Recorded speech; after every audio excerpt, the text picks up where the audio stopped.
मंडळी नमस्कार, मी सागर, मी श्रुतिका स्वागत करतो आपल्या चॅनलच्या एका नवीन व्हिडिओमध्ये। तर तुम्ही बघू शकता डेकोरेशनची तयारी ऑलमोस्ट चालूच आहे। तर या व्हिडिओमध्ये तुम्हाला पाहायला भेटणार आहे की आम्ही गेलो होतो पंढरपूरला। त्याचं कारण असं आहे की आपल्या नामदेव सोसायटीमध्ये विठ्ठल रुक्मिणीचं जो मंदिर आहे त्या ठिकाणी आपल्याला गणपती प्राणप्रतिष्ठापना करायचं आहे। तर आम्ही सगळे सोसायटीचे सगळे फॅमिली मेंबर्स मिळून ठरवलं, पण हे एक मोठं आव्हानच होतं प्रत्येकासाठी। कारण की कसं आहे, सगळे मिळून येणं एकत्र, त्याचबरोबर त्याचं नियोजन करणं, त्याचबरोबर जाणं येणं, मूर्ती पाहणं आणि शेवटी मूर्ती आणणं। तर इतके सारे भरपूर चॅलेंजेस होते, आव्हान होतं प्रत्येकासाठी। आणि ह्या गोष्टी कशा असतात की हे लगेच्या लगे सांगितलं चला झालं असं होत नाही, कारण की प्रत्येकाचा विचार घ्यावा लागतं, प्रत्येकाचं टाईम नियोजन करावं लागतं। तर त्या बेसिसवरती आपल्याला सगळं काही ठरवता येतं। आणि सगळ्यांनी मिळून आम्ही डिस्कस केलं आणि फायनली जायचं ठरवलं पंढरपूरला।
तर पंढरपूरला गेल्यानंतर अजून एक नवीन चॅलेंज आम्हाला आलं की तिथं मूर्ती रेडी नव्हती। ही आपली मूर्ती स्थापना करायची मूर्ती आहे, आपल्या मंदिरामध्ये दैनंदिन पूजा असणार त्याची, आणि त्याच्यासाठी आपल्याला एक चांगलीच मूर्ती हवी। मग तिथे गेल्यानंतर आम्हाला काही गोष्टी खूप छान कळाल्या, कारण की पाषाणची मूर्ती असते, शाळीग्रामची मूर्ती असते, मार्बलची मूर्ती असते, असे भरपूर काही असंख्य गोष्टी आम्हाला पाहायला भेटले। तिथे गेल्यानंतर दोन कॉन्टॅक्ट्स आमच्याकडे होते, एक चेअरमॅन काकांचं होतं आणि एक निवरगावकर काकूंचं होतं। हां, तिथं थोडंसं कन्फ्युजन होतं कुठं पहिला जायचं, पण काय हरकत नाही, प्रत्येकाकडे एक ऑप्शन्स असणं हे महत्त्वाचं आहे। आणि त्या दोन्ही कॉन्टॅक्टचे आपल्याला जर मूर्ती पसंत नाही पडलं तर तिथे भरपूर मूर्तिकार होते, दुकान होते, परंतु बॅड लक असा होता की तिथे एकही मूर्ती रेडी नव्हती। आणि जे दोन कॉन्टॅक्ट्स आपल्याकडे होते त्यांच्याकडे पण मूर्ती रेडी नव्हती। म्हणजे याचा असा अर्थ आहे की आपल्याला तिथं पहिला ऑर्डर द्यायची, 5-7 दिवसानंतर 10 दिवसानंतर मग आपल्याला मूर्ती बनवून भेटणार।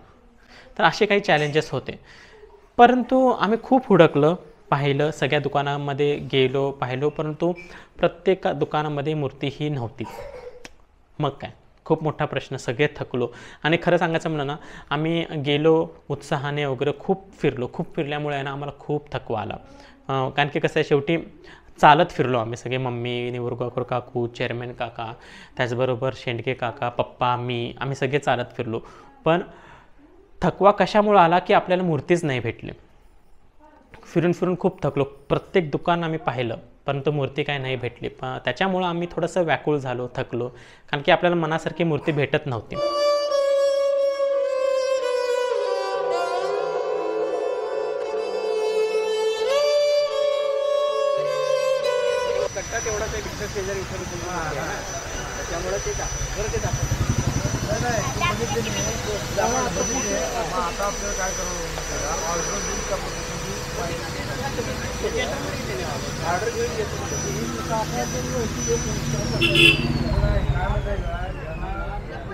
पण थोडंसं तिथे टाइम म्हणतात ना बदलत राहतं।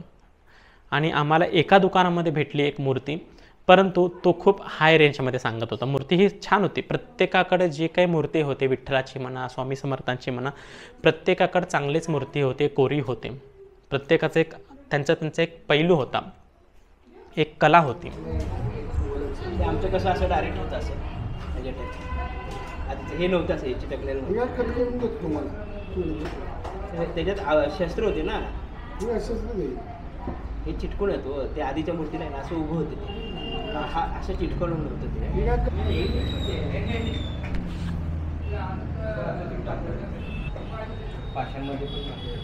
मग आम्ही त्या दुकानात गेल्यानंतर आहे ना, ते आम्ही थोडंसं बजेटमध्ये पण आम्ही सांगितलं. त्यांनी सरळ बोलले आम्हाला की तुम्हाला घेऊ वाटलं तर घ्या, नंतर दुसरे दुकान बघा. हे थोडं आम्हाला पटलंच नाही. जिथं पटत नाही तिथं घेण्यात पण अर्थ नाही. मग आम्हाला दुसरं ऑप्शन होतं, तिथेही आम्हाला थोडंसं व्याकुळता भेटली, अपयश भेटलं.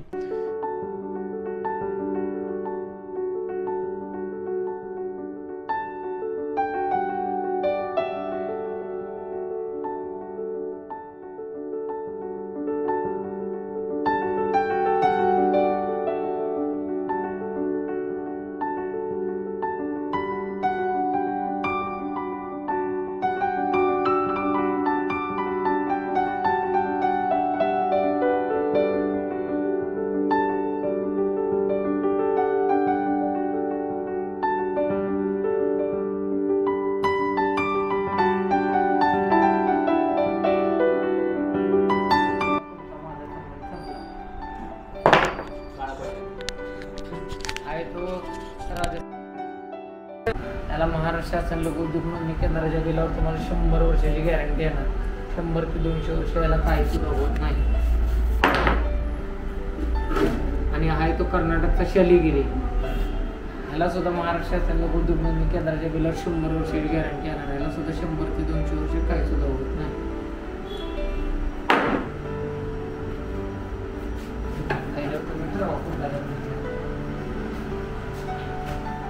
हा दगड जागेवर तुम्हाला 90,000 रुपये ट्रॅक्टर मिळेल आणि 40,000 रुपये भाडं वेगळं. आणि हा 1,10,000 रुपये जागेवर आणि 40,000 रुपये भाडं.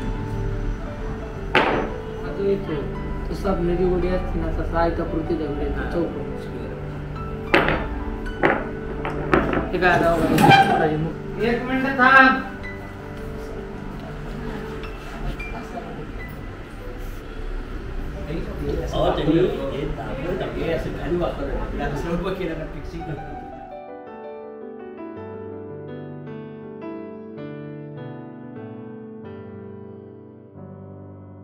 आम्ही फिरत जगदंब मूर्तिकार किंवा मूर्ती केंद्रामध्ये आम्ही पाहिली होती मूर्ती.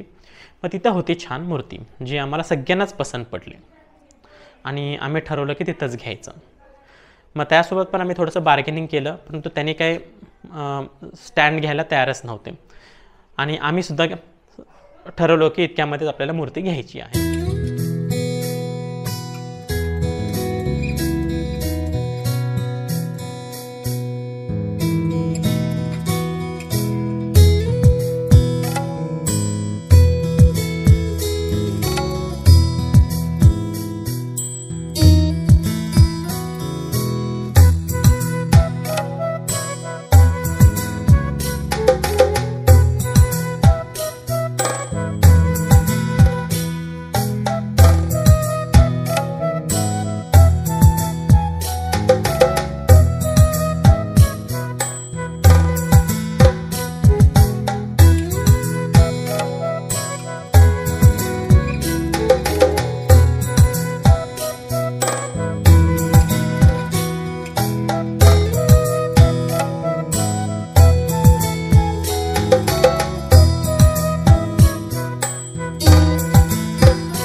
मग काय, दोन्ही बाजूकडे नकारच होता.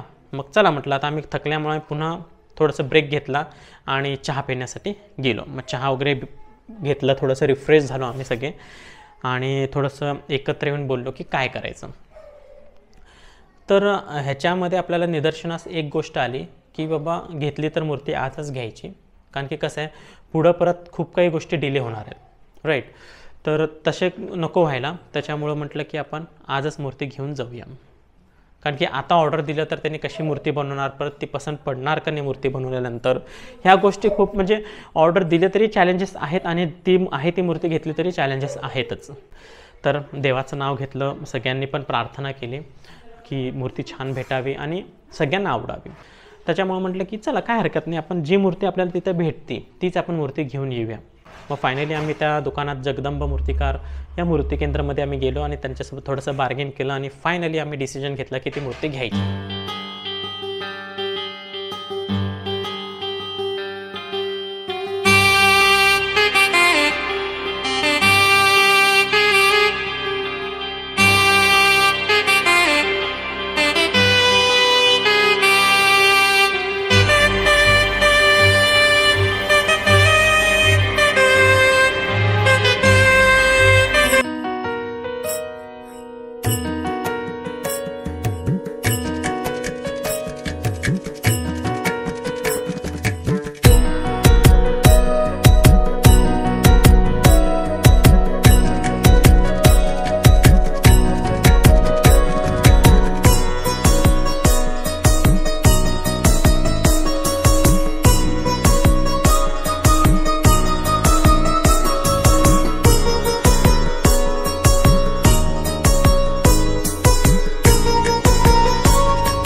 पण फायनली आम्हाला ती मूर्ती भेटली आणि आम्ही ती मूर्ती घेऊन आलो सोलापूरला.